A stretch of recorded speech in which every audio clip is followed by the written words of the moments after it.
Iran का दावा है कि उसने ऊर्जा जरूरत के लिए यूरेनियम एनरिच किया है। न्यूक्लियर रिएक्टर के लिए 60% तक एनरिचमेंट वाले यूरेनियम की जरूरत होती है। एक्सपर्ट्स का मानना है कि 60% एनरिचमेंट के बाद 90% तक पहुंचने में ज्यादा वक्त नहीं लगता। 90% यूरेनियम एनरिचमेंट के बाद इससे न्यूक्लियर बम बनाया जा सकता है।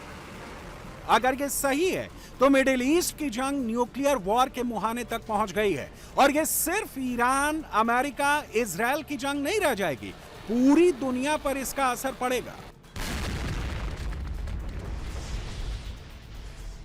परमाणु युद्ध की स्थिति में मिडिल ईस्ट 19 करोड़ आबादी पर खतरा होगा। वो सब जगह न्यूक्लियर वॉर की जद में होंगी जहां ईरान की मिसाइलें गिरी, जिसमें पहला टारगेट इजराइल होगा। UAE, Saudi Arab, Kuwait, Qatar, Jordan, Bahrain, Oman, Syria, Cyprus, Turkey हो सकते हैं। ईरान की परमाणु बम वाली धमकी उस समय आई है जब पूरा रीजन पहले से ही बारूद के ढेर पर बैठा है। खतरा इस बात का है कि अगर ईरान 90% यूरेनियम संवर्धन की ओर बढ़ता है तो यह भी सच है कि मिडिल ईस्ट में हथियारों की एक अंधी दौड़ शुरू हो जाएगी। सऊदी अरब जैसे देश भी अपनी सुरक्षा के लिए परमाणु विकल्प तलाशने लगेंगे। इससे न सिर्फ क्षेत्रीय बल्कि वैश्विक शांति दांव पर लग जाएगी और अगर एटमी वॉर छिड़ी तो तबाही का आलम जान माल का नहीं, पूरे दुनिया में तेल, फर्टिलाइजर का भारी संकट खड़ा हो जाएगा।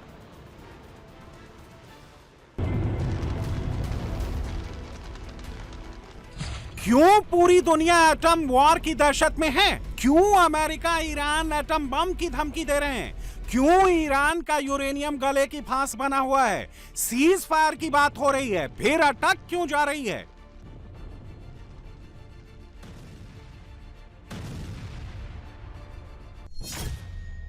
दरअसल अमेरिका चाहता है कि ईरान अपना एनरिच्ड यूरेनियम उसे सरेंडर कर दे, लेकिन ईरान कह रहा है कि वो अपना यूरेनियम किसी तीसरे देश भेज सकता है, लेकिन इजराइल अमेरिका को नहीं। ईरान की मांग ये भी है कि इस गारंटी के साथ अगर अमेरिका ने कभी समझौता तोड़ा तो उसे यूरेनियम वापस लौटाया जाएगा। बात यही नहीं है, अमेरिका चाहता है कि ईरान 20 सालों के लिए अपना न्यूक्लियर प्रोग्राम रोके, लेकिन ईरान सिर्फ 5 साल के लिए तैयार हुआ। ईरान ने साफ कर दिया कि वो अपनी न्यूक्लियर फैसिलिटी नष्ट नहीं करेगा। We have a plan for all of that. We have a plan to escalate if necessary. We have a plan to retrograde if necessary. We have a plan to shift assets. Certainly in this setting, we wouldn't reveal what the next step may be, considering the gravity of the mission that the president is undertaking to ensure that Iran never has a nuclear. बात यहीं तक नहीं बिगड़ी है। Iran अपनी जिद पर अड़ा है, ट्रंप अपनी जिद पर। ट्रंप तो ईरान के तीसरे देश में इनरिच्ड यूरेनियम भेजने के प्रस्ताव पर ही भड़क गए हैं। ट्रंप कह चुके हैं कि किसी ने ईरान का यूरेनियम निकालने की कोशिश की तो उड़ा देंगे। ट्रंप का दावा तो यहां तक है कि वो कभी भी ईरानी यूरेनियम हासिल कर सकते हैं। ईरानी ठिकानों पर यूएस सेना की कड़ी निगरानी है। अगर हमारे अलावा किसी ने भी यूरेनियम को निकालने की कोशिश की तो हम उसे उड़ा देंगे। सिर्फ ट्रंप ही नहीं, ऐसी धमकी इजरायली पीएम नेतन्याहू ने भी दी है। उन्होंने कहा है कि ईरान से एनरिच्ड यूरेनियम हर हाल में निकालेंगे।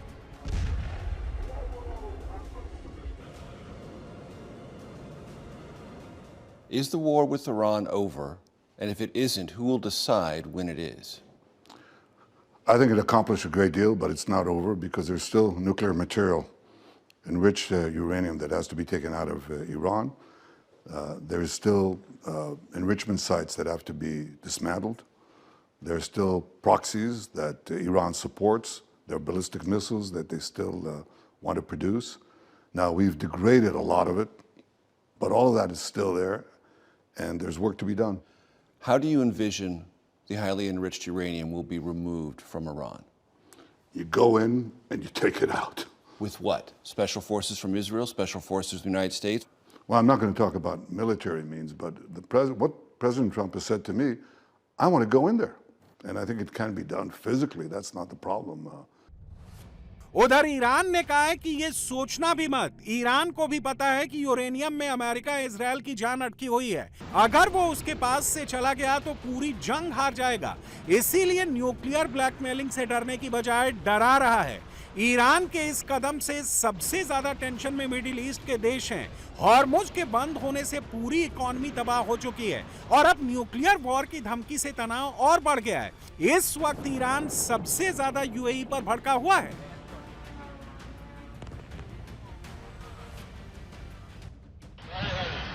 ईरान वॉल स्ट्रीट जर्नल की उस रिपोर्ट से संयुक्त अरब अमीरात पर आग बबूला है जिसमें दावा किया गया है कि अप्रैल में ईरान के लावान द्वीप स्थित ऑयल रिफाइनरी को यूएई ने निशाना बनाया था, जिससे वहां बड़ी आग लग गई थी, जिसके बाद वहां प्रोडक्शन लंबे समय तक ठप रहा।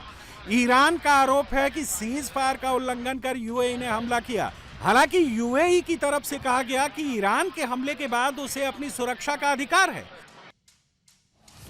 तनाव घट नहीं रहा है, तनाव बढ़ता ही जा रहा है और फिक्र की बात यह है कि अब एटमी वॉर की धमकी शुरू हो गई है। यह फिक्र मिडिल ईस्ट के देशों को भी हो रही है।